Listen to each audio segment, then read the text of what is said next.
Hello, everyone. We'll just maybe wait a couple of moments for people to join the webinar. Appreciate everyone making the time this afternoon. Not sure where everyone's dialing in from, but where I am, it's beautiful and sunny and shining, which is lovely on a winter's day down here in Australia.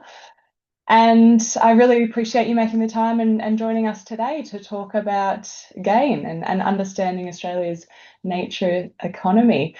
While everyone joins, I'll do a quick introduction. My name is Victoria Lawrance. I'm part of the team here at Atlas Ag, which is both Atlas Carbon and Atlas Grazing.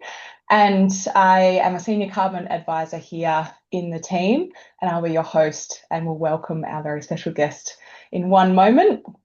A little bit about us you might have already known or may not know and be joining us for the first time today.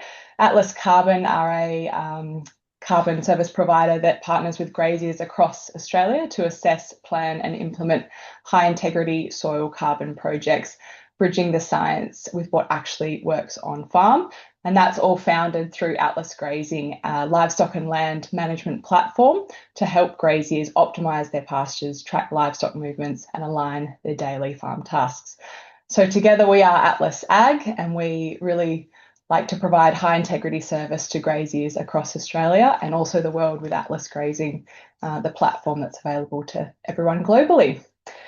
Our agenda today, so we'll be talking about the environmental markets in Australia. So what are environmental markets, the agricultural opportunity within that, and what are the criticisms and how does it hold up in that conversation around natural capital and nature markets, and where is that market heading? So what's the future and what are the opportunities for producers in Australia to capitalise on that?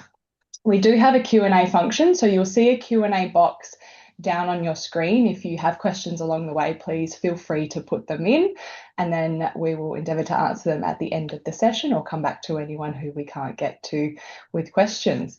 So without further ado, I'd like to introduce my guest today, Brendan Foran, the Convenor of GANE, which is Growing Australia's Nature Economy. Welcome, Brendan. Thank you, Victoria. Very pleased to be here. Oh, I'm glad. Thanks for joining us. So I just wanted to get some information about you first on how you came to be here, what inspired GANE, and I know you've been in the industry around natural capital and nature markets for a long time. So can you tell me a bit about yourself and your background? Thanks and welcome to everyone that's joining from wherever you are in Australia and around the world. I'm on the border of Victoria and New South Wales, a place called Yarrawonga, and I live in right on the shores of Lake Mulwala, and it's dry and sunny here as well. It's cold and we could do with a lot of rain, which probably is one of the reasons that convenes groups like this to talk about the weather and talk about the environment. So um, I have been, as Victoria said, I've been in and around Australia's land sector and its broadest term for most of my life, but in a professional sense for the last 25 years and in a full-time sense since the end of 2011. So both my parents came from farming backgrounds, and we lived in rural Australia, or regional Australia, and my mum before that was from Ireland off a farm. And so I always grew up having a great appreciation of, agricultural communities, agricultural life, being around farms, etc. And when the things I thought I wanted to do when I grow up, like being a fireman or being a professional sportsman, showed that they weren't going to eventuate, I thought, what am I going to Oh, it's do? never too late, Brendan. Don't say that. What's that? Sorry? It's never too late. Don't Never say too that. late. That's right. Yeah, never too late. Um, I'd been traveling and working overseas, and very successfully with my own small business. And for a whole range of reasons, I came back to Australia, and I just felt that I needed to do something outdoors. And I did what many people do when they're trying to get a start. I started as a volunteer in an organisation called Conservation Volunteers, and then that led to a 6-month placement, and then another 6-month placement, and then a casual role. And then we lost our major government funding. And I'd been convincing people for the last couple of years that we were doing God's work on Earth and we were saving the planet, etc. And I remember thinking to myself at the time, geez, this is not very good, trying to convince people about the importance of taking action on nature and the action on climate and the importance of getting vegetation back into landscape, and you're going broke every 2 years because of the sort of endless grant cycle that most of the work that we've done in the environment historically has been funded by. So I went away, I got myself trained up, worked in the aluminium industry with a big focus on community and land, and came back into an organisation called Greening Australia as CEO in 2011. I enjoyed 10 or so years at Greening Australia. It was fantastic. And one of the things that I realised during my time at Greening Australia is that nature, environment, agriculture is a human endeavor, and it's one of legacy, and it's one of getting tools out to people who work and live on the land. And as well as when I left Greening Australia, I embarked on a director portfolio and advisory career. And I'm now the chair of Green Collar, Australian-based carbon project developer, a native seed business out of Queensland called Austrahort. I chair the advisory board at Airseed. I'm on the Australian Government's Nature Repair Committee, advising on the methodologies for the emerging nature repair market. On the board of Landcare Australia, which some of you will know very, very well. Our new chair, Peter Garrett, had us all whipped into a frenzy for 4.5 hours this morning. And I also do some advisory work, all in the environment, natural capital, regional community space. So I'm really passionate about getting resources and the right types of resources to people who live and work on the land. And I've also learned during my time as a CEO at Greening Australia that if you do get the right tools and resources to smart people, and lots of smart people, they are ultimately much, much more effective than you trying to go around and do everything all by yourself. So I learned the value of the multiplier effect and getting the right tools and resources to people during my time at Greening Australia. So how did GANE start, which was your question, Victoria, is when I came across to work in a director portfolio and working with companies who worked in the advisory space, one of the things that shocked me, even though I, sort of sat on the periphery of it, and in some instances I had to deal with it directly. I was quite shocked at how the public narrative or the conversation on environmental markets was playing out in the broader community. And I'm sure many people on the call know what I'm talking about. On one side, you've got this is all rubbish, it's not real, and then on the other side, there's integrity issues and the like. And what I felt very strongly about was one, I can't believe how much time the organisations I work for spend having to deal with these critiques and criticism of the market. Two, I was surprised that no one really was putting their head up and putting their head above the parapet to defend the markets. But most importantly, that we had lost sight of what the first principles of environmental markets in Australia had set out to do. And that was to address the fact that nature is an economic problem that requires economic solutions, and that the people who live and work on the land, don't choose to be in the crosshairs of some of this ideologically driven criticism and critique. They're actually the primary stewards of food and fibre production, and community cohesion and regional prosperity and economic development, etc. And they need tools and resources, not to be watching this conversation playing out behind them and all around them. And if you want to have a serious conversation around food and fibre, climate and nature, you actually need to have a serious conversation about the land sector.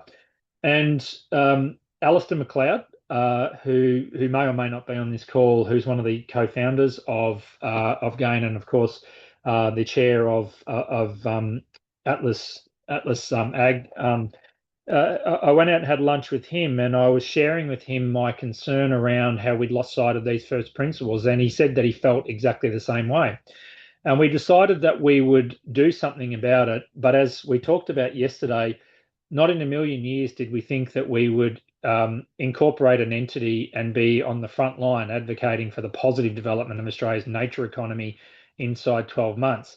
But sometimes these things choose you more than you choose it. And so what started as trying to get the conversation back to first principles very quickly became a platform for groups of people who converged around the common ground, around the land sector and those three principles that I spoke about before, who felt that it was time to reset the conversation and turbocharge this opportunity for Australians who live and work on the land. So thanks. We'll just jump on to the next slide here now. So we're primarily focused on environmental markets.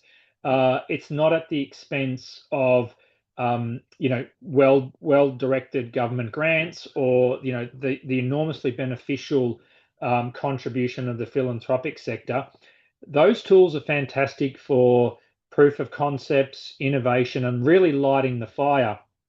But to deploy these integrated agriculture and environmental or nature solutions at scale, we really needed market-based approaches with rules, with compliance, but also frameworks to deliver private sector finance in through the farm gate to produce those benefits on land, but of which many of those benefits accrue off the land. So, as I said, what started as a desire to get the conversation back to first principles changed rapidly once we knew that we had a groundswell of support, and it's a topical word at the moment, but that we had a groundswell of support from people who also believed that we'd lost sight of first principles, but it was time to really ring the bell around the benefits of well-designed environmental markets and how they benefit the economy, the environment, and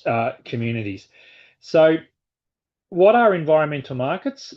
We published a thing called the Green Paper, which you probably can't see that actually, I'm just holding up there.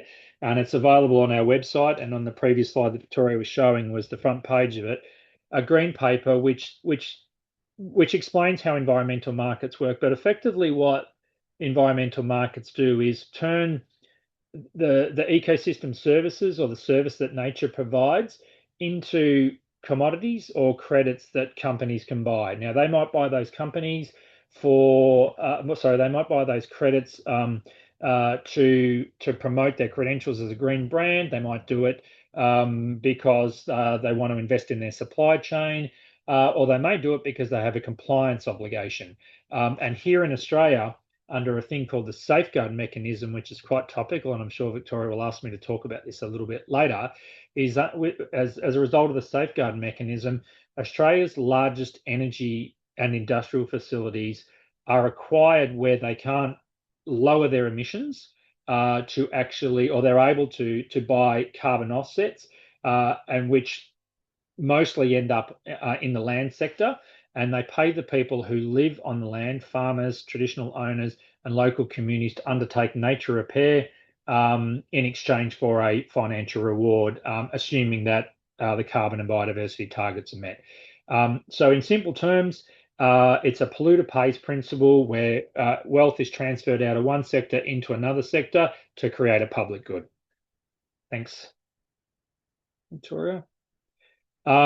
So this is how they largely work. I think I jumped the gun a little bit, but there's about 110, maybe 115 methodologies in Australia.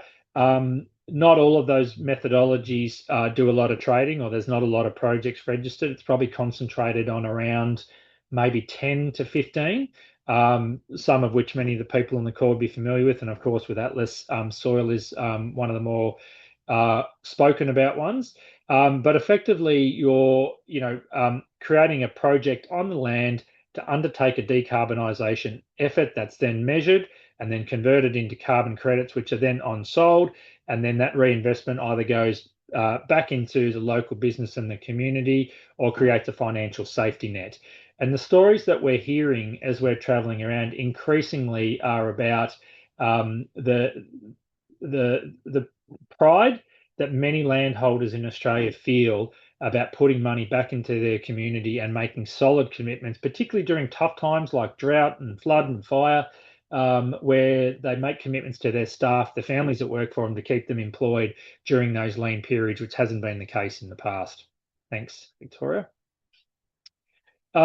So I said in my earlier comments that nature's an economic problem that requires economic solutions, and those that live and work on the land require tools and resources. And inevitably, in a country where about 90 million hectares have been cleared since the late 1700s when Europeans arrived in Australia, most of the opportunities to sequester carbon do actually come in the agricultural landscape. And while I'm a bit rubbery on some of these numbers here, there's a huge amount of the ACCUs, the Australian Carbon Credit Units that have been produced to date, have come from the land sector. But when you look at the new targets that's been adopted by the Australian government under recommendation of the Climate Change Authority, it's somewhere between 62 to 70%.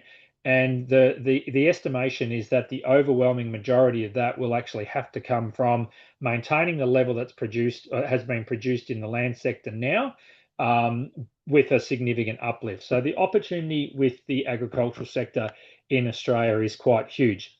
Now, one of the points I want to make here right now is we often hear the criticism that carbon projects take out prime agricultural land. That is absolutely not the premise of GANE.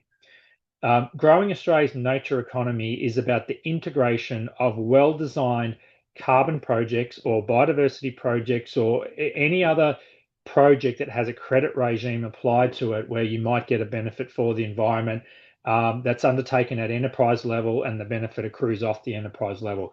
So we believe absolutely in these programs, these projects being integrated into the agricultural activity, rewarding those who are undertaking the work. And every time that the Australian government announces a new federal budget, and it happened in May, for the Australians on the call, you'll know that, and for others, there's always this cry that goes out around how nature has missed out.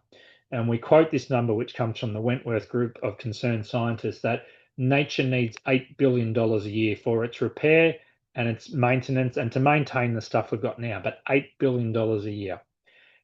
We also hear groups like the National Farmers Federation, the Australian Agricultural Department, etc., saying we've got a $100 billion agricultural target. Now, that target's been met, and it's projected in this financial year, which is about to close, to land at about $101.6 billion.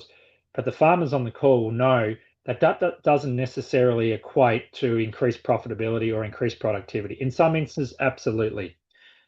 What we're talking about in terms of a nature economy is the integration of these environmental markets into the agricultural enterprise right across that 90 million hectares that's been cleared or is currently being used for farming. And not only delivering that $8 billion for nature, but also adding a significant uplift of around 10%. And there are people who argue with me all the time about that 10% number being too low, but a significant uplift over the next 5 to 10 years to unlock an additional and minimum $10 billion for landholders and regional economies in the process. So again, going back to what I said as I first started on this slide, our absolute missive, our absolute goal here is to promote that this is about integration, agriculture and environment together as one. Thanks, Victoria. So sadly, and this goes back to when Alistair and I were sitting around and a few others quickly joined us, we can sit around and share facts. We can talk about the impacts of climate on nature, the impacts of climate and changes in the climate on agriculture. We can talk about the net value of economic productivity. There's all these stats that can be rolled out. Sadly, we live in a time where often facts don't speak for themselves. And one of the absolute features of the Green Paper, and for those that follow us on LinkedIn and Instagram and Facebook and YouTube are about to come, what you'll see is lots of stories and lots of stories from farmers, from conservation groups, from First Nations people, from young people who may either work for an environmental organization, environmental credit organization, or a young farmer. They will tell you stories about how they're using environmental credit markets. And the words that you hear are productivity, resilience, profitability, fit for purpose. And then they'll tell you how they've discovered a species of grass that they thought they hadn't seen in the region for 60 years. How they've turned the numbers around on species that were perceived to be lost in certain parts of Australia, and are now coming back in numbers that they haven't seen before, which doesn't happen in threatened species very often. These stories are told by those who live and work on the land in their voice. And I hope, and I'm pretty sure this is the case, but I certainly believe this to be true, is they don't have us standing over their shoulder telling them what to say. It's the people who live and work on the land telling the stories in the way that they want to tell them. So it's a farming story, it's a community story, it's a story about culture. Ultimately, it's a story about human endeavor, and it's a story about legacy, which is one of the things that has really surprised me about GANE. Thanks, Victoria. Yeah, I'm just going to quickly jump in here, Brendan, and maybe ask you about some of the skeptics' concerns out there. There are a lot of questions that come up. I think there's a lot of confusion in the market, as you were talking about. The whole purpose that you've built GANE is to really, I mean, number one, discern the difference between really that message out there that it's all taking everything out of production and more about the integration and building up Australia's agricultural industry and landscape. So when we're talking about the political environment, which I know is a hot topic, particularly when it comes to these longer projects, they are long-term projects, soil carbon, for example, 25-year projects. So we know the political landscape will change during that time, and that can be a concern for producers and what that might look like for them. So can you talk to that a little bit?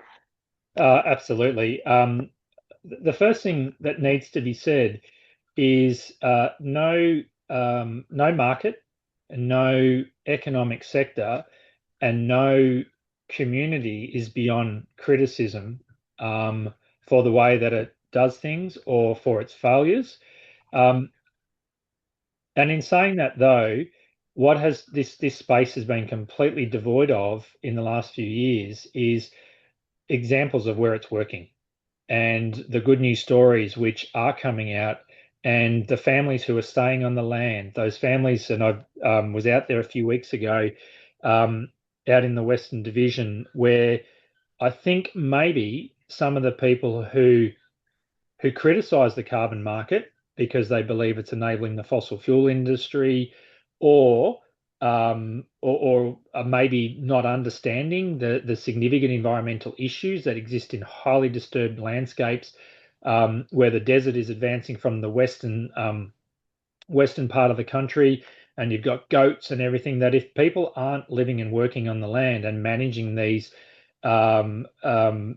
pressures in highly disturbed landscapes with increased volatility and weather, etc., we aren't going to keep people on the land. So I think we often where these criticisms emanate from, they're not completely aware of what's really happening out on the ground and the challenges that people who live and work on the land, and as I said there before, who really have the responsibility of food and fiber production, not only for Australians, but for the planet. They're actually forgetting that these people are literally on the front line. And I know you asked the question, what are these criticisms? But when we talk about climate change and we talk about loss of biodiversity, we always talk about the impact on nature. We always describe the impact on nature, and sometimes we describe the economic impact of these things. Where these criticisms often come from is of a mechanism which is designed to basically obligate those who are deemed to be responsible for a warming planet or loss of biodiversity, whatever it might be, to pay for that, repair, maybe not at the level that some people would want, but the instrument of, make the people who are causing harm to the environment, which people on the land are dealing with, make them pay for the repair and reward those people who are actually taking on the risk. We seem to not make that connection very well. So the criticisms you hear are that, I've said one of them already, is that you're taking out prime agricultural land. I'm sure that's happened on occasions, but I also believe that there's farmers' choice in that as well. that a landholder is and whatever business environment they're operating in, it's up to them to make the decisions which are in the best interest of their family. So I just draw the line on that one there, that it is landholders' choice at the end of the day. But I do think that too often we are confused around uh, the intent of well-designed carbon projects and what they're designed to do from a carbon and nature point of view, and mixing it up with we're trying to solve the fossil fuel industry or accelerate the energy transition. On the other side, we are getting caught up uh, very often on very complex issues around integrity. Now, that, as I said there earlier, it's not to say that any market-based approach, any sector is beyond criticism, but nature by its inherent nature, pardon the pun, is complex. And it doesn't always do what we want it to do. But this scheme, the carbon credit scheme, the ACCU scheme, actually has ways to deal with the uncertainty. That's what the market is designed to do, is deal with the uncertainty. But we've got into a situation, and I think Gane's work is changing some of this. We've got into a situation where we've allowed, some conversations on integrity to be applied to the whole market, and we're not looking at enough examples where it's working. There is no doubt that there is some interests that just do not want to see the carbon market in Australia. And there are others who want to see the government pay for absolutely everything. Now, I think both of those things are not good.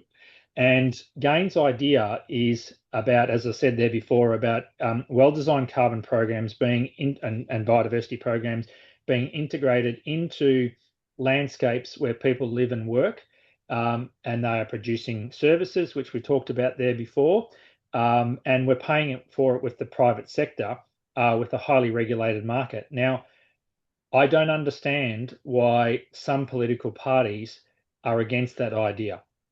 So the criticism of the safeguard mechanism, and I haven't wanted to sort of go too deep on the safeguard mechanism recently, but basically what the safeguard mechanism does is creates a framework for the top 200 polluters in this country, and it obligates them to, and I may have said this earlier, but it obligates them to offset their emissions where they can't actually reduce them at the source. So that is basically the demand driver of carbon credits and the carbon market in this country. And when you hear some politicians talk about getting rid of it, basically they're talking about getting rid of the mechanism which is most responsible for driving that value back through the farm gate, to tell those stories about profitability, productivity, redesigning the environmental management of your enterprise, investing in infrastructure.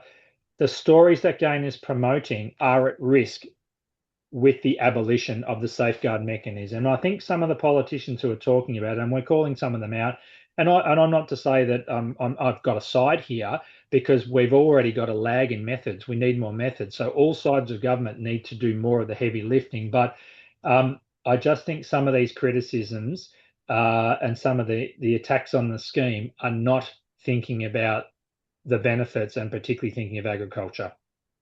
Yeah, Brendan, on that topic, we've had a question come in from someone asking, why should we encourage big polluters to just be able to buy their way out? And I think that's where the nuances come with that safeguard mechanism. It is encouraging them and legislating them to reduce their carbon emissions physically. So how much they are physically emitting, but then being able to, really help productivity with the carbon market in Australia by buying those when they can't. So is that maybe the distinction that we need to make sure everyone's aware about as to where that line is? It's not just a case of them being able to buy their way out of all carbon emissions and the responsibilities around that. So could you just ask that question in a more succinct way, if that's all right? Yeah, for Yeah. sure. The question was, why should we encourage big polluters just being able to buy their way out? Yeah, so I think that's one view that people would have, and that is one criticism of the scheme.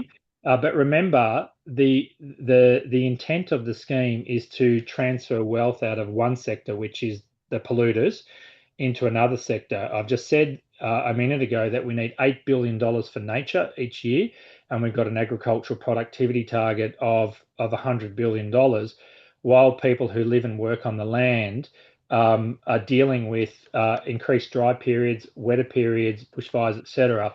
Is I look at, and I'm not just, I think the safeguard mechanism should be stronger. I think there should be more compulsion on people to actually either reduce emissions or buy offsets. You cannot offset your way out of climate change. You absolutely can't. So what we're advocating for with GAIN, and it's my mistake if I didn't say this before, is this exists alongside genuine emissions reduction. What we're arguing for is alongside genuine emissions reduction. But in the absence of a safeguard mechanism which is designed to ratchet up, there is nothing else. There is nothing else. And that $8 billion that nature needs is not going to come from government. It's not going to come from philanthropy. And so we're at the start of what is intended to be a 30 or 40-year journey. And as time goes by, we should be getting better outcomes for climate and nature while emissions are coming down proportionally. Am I arguing that that is what's happening right now? It's not happening right now, but it's designed to do it that way. So I think we've got the potential here to confuse the two. The intent is to do that. So if it's not doing that, make it do that, but don't punish the people who are living and working on the land, producing these outcomes, creating food and fiber. Don't punish them in the process. Don't swap one issue for another is one of our arguments. The safeguard mechanism is under review at the moment. And of course, everyone remember, we had the potential for carbon taxes and emissions trading schemes in the past, and they got voted down or they got abolished. So the safeguard mechanism is what happened after that under a Liberal government. Sure. Shall we just touch on these numbers here? I don't know if you wanted to add any more to this.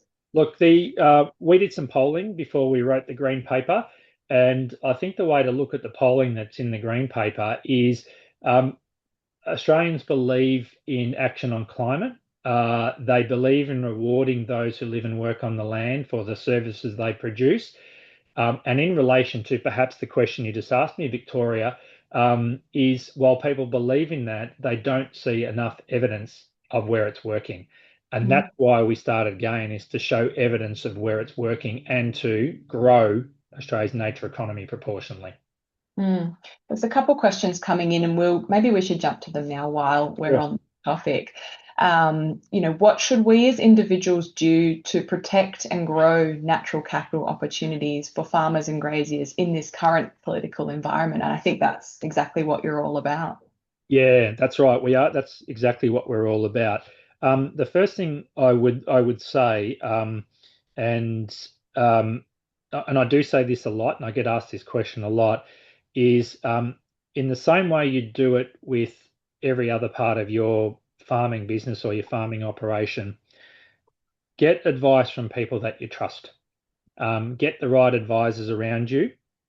And when it comes to making a decision around the application of a natural capital product or the creation of natural capital values, is make sure that you approach the integration of that into your farming enterprise in the same method and the same formula that you do with every other decision in the business. I don't think this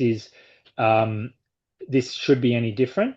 So get the right advice, understand what you can do right now, if there's methods available to you right now, understand if that isn't the case, how to prepare yourself for the future, but ultimately get the right advice around you, and make sure the choice that you make is based on good advice and evidence that you trust, or advice that you trust, and is fit for purpose with what you want to do and what your objectives are for your business.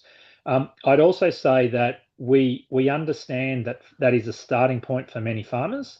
And so, as I just mentioned there before, at one level, we're showing the stories of farmers on the land who are running carbon projects right now, and that is to get those stories out there. But it's also to create a peer network for farmers. So if you come to me, I'm the chair of Green Collar. you might be skeptical about dealing with someone who works for if you're starting out in this journey, who works for a project development company.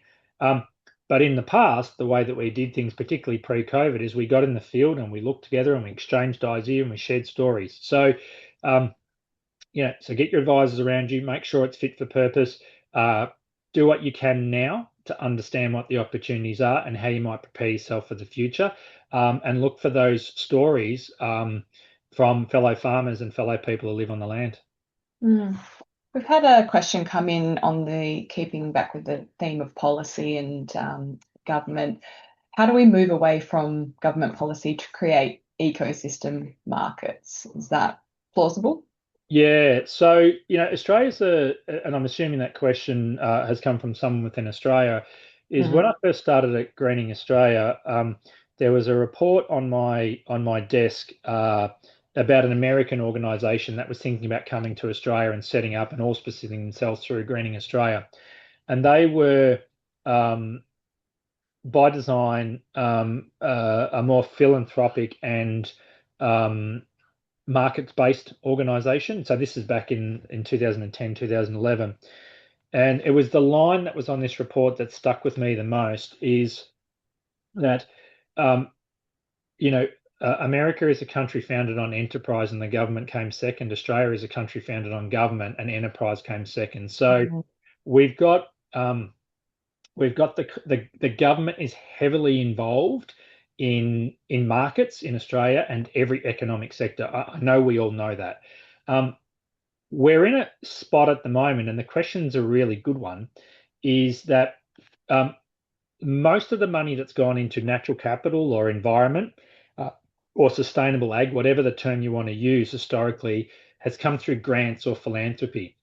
Um, but where we need to shift, and this is a direct response to your question right now, is we need to shift to a culture, a mindset, a sector-based approach where the government is the cornerstone investor in this sector, and they set the triggers, the barriers, and act as the enabler for the market to function.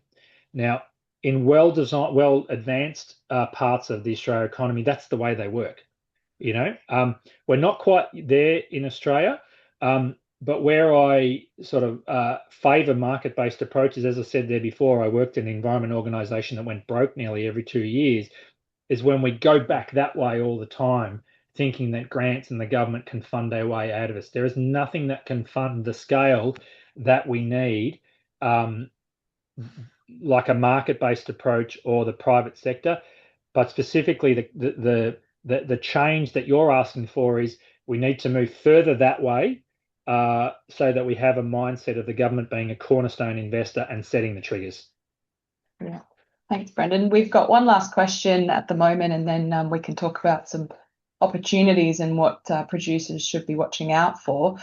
How much control does someone maintain of their own property and operations once you've signed up to a carbon project? And this is probably along with some of the criticisms of what is the control, what's the intervention, Yeah. and some unknowns about that. Yeah, the answer is it varies, and I don't think I can give you. Uh, I can tell you what's happened mostly in the past, and then I'll suggest what I think is going to happen in the future. So, in the past, most of the control has probably, whether it's actually or perceived to be, sat with the developer or the intermediary that matches the supply and the demand side. Um, and most of the most of the control has sat in that arrangement, and I think that's probably appropriate at first, where the market is emerging and it's really complex. There's lots of rules around it. You can get steps wrong. It's not as simple as planting a tree. I was involved in a project that stuffed up once because we ordered seed to get ahead of the curve, and we shouldn't have ordered the seed because essentially it meant we were moving ahead with the project without getting all the approvals in place. So in those early days, I think that the control rested mostly in that intermediary space. But I think as the market evolves, we're seeing more and more examples um, of landholders wanting to do more of the activity themselves. And I'm seeing lots of that at the moment. I work with a company where they basically give landholders options, and you choose from the suite of how much control you have. So over time, now my answer is, while historically that has been the case, over time I think landholders are going to have more and more and more control, but more and more and more control comes with better advisory services, better extension services, better access to information tools and data where you like the stuff you use around your cropping regime or your grazing regime, etc. As those tools are developed and you've got more information at your fingertips, and then you start telling back the other way how to improve yield and making recommendations on how methods may work, I think we'll see that transferal of that control move back the other way. I'll also offer a view as someone who's obsessed with, seeing this work at scale, is the absolute super stakeholders in this space are private landholders, whether you are from a farming background or from a First Nations background. There is no balance sheet big enough in Australia at the moment to buy all the land we need to meet all of Australia's climate and nature targets. So it has to be done with private landholders. It has to be. There is no other way.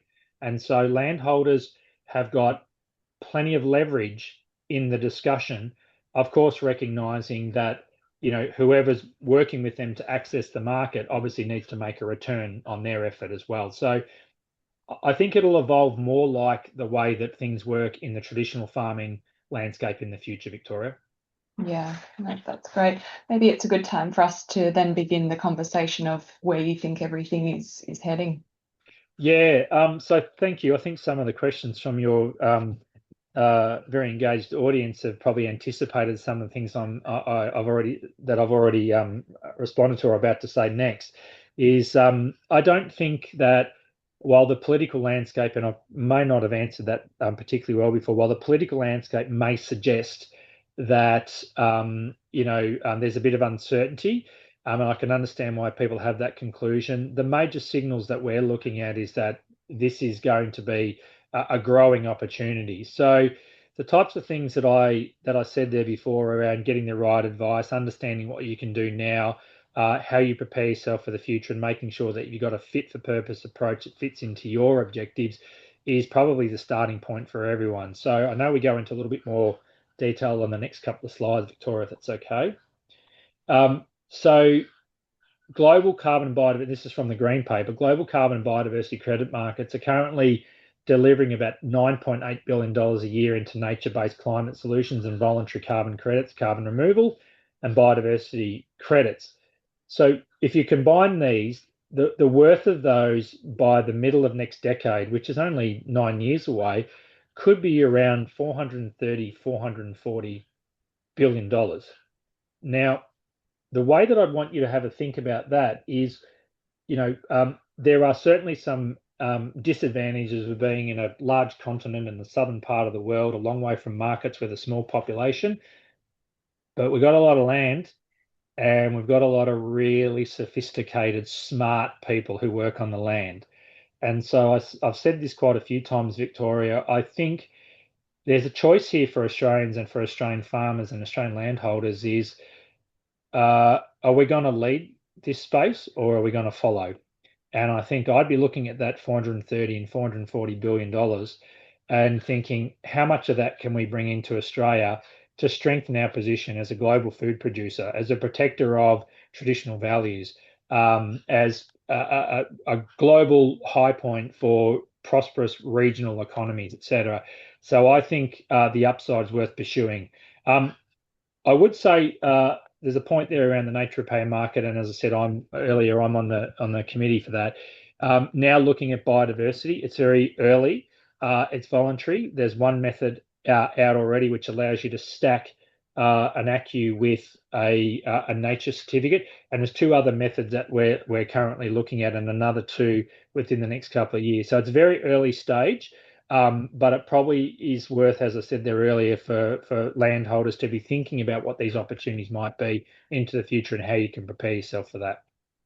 Thank Yeah, you. and it's probably a good point talking about when we're talking about the future is having that long-term view of how things will change and how things will evolve. And there's no sort of quick fixes within the carbon market. This is a long-term project for everybody, Yep.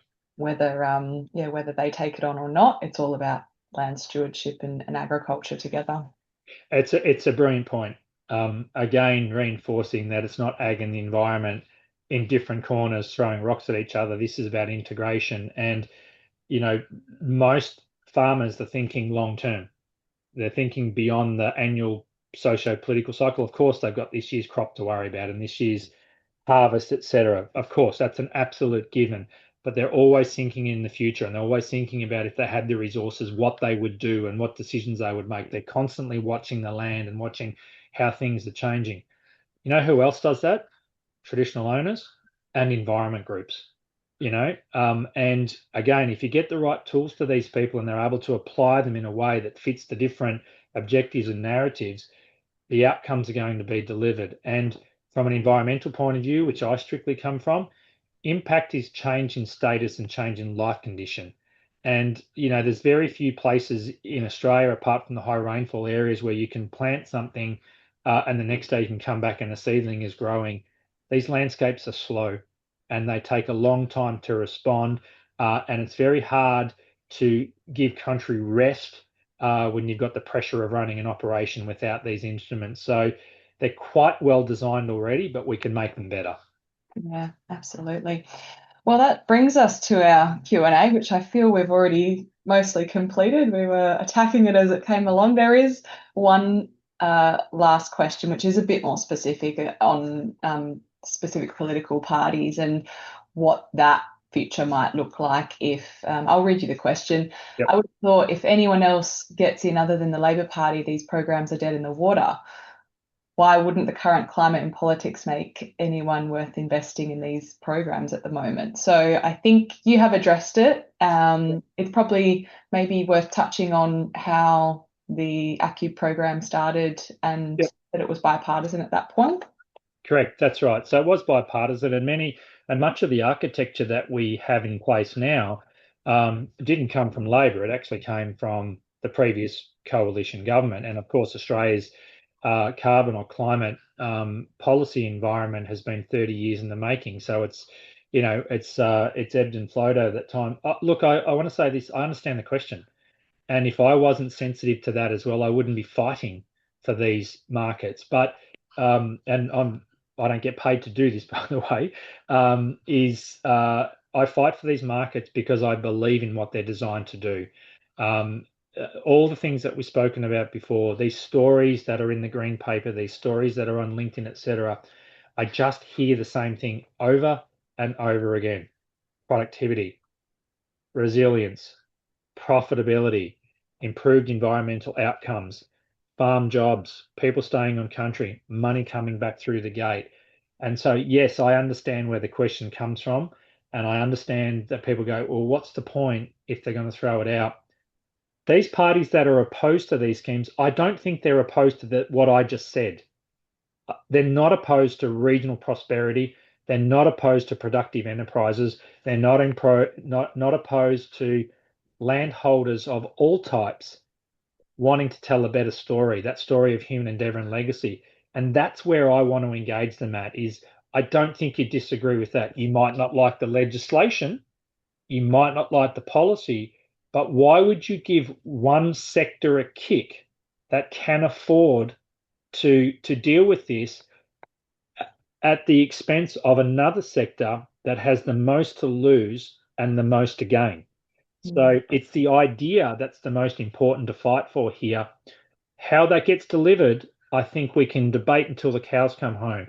But what I'm sure every single person on this call believes in, and I know these political people believe in too, they believe in strong regions, strong communities, intergenerational wealth, asset transfer, Aboriginal people working for Aboriginal organisations, young people coming home after they get their degree. I know they believe in these things, and these are the stories that are coming out of our work in GANE. And so that's where I want to engage them. I don't want to engage them on everything. I'm not smart enough to engage them on these things, but I know they believe in this stuff, Yeah, or they very well. should, or they should. Oh, they should. Yeah, very well said, Brendan. I can see, which I didn't even know was a feature of Zoom. You're getting a few thumbs up and love heart reactions. So I can see you're passionate about what you're doing, and that really comes across. And you've answered a lot of hard hitting questions that a lot of people would dodge in the political sector. So I really appreciate you taking the bull by the horn, so to speak, and addressing the hard questions and being here today with me.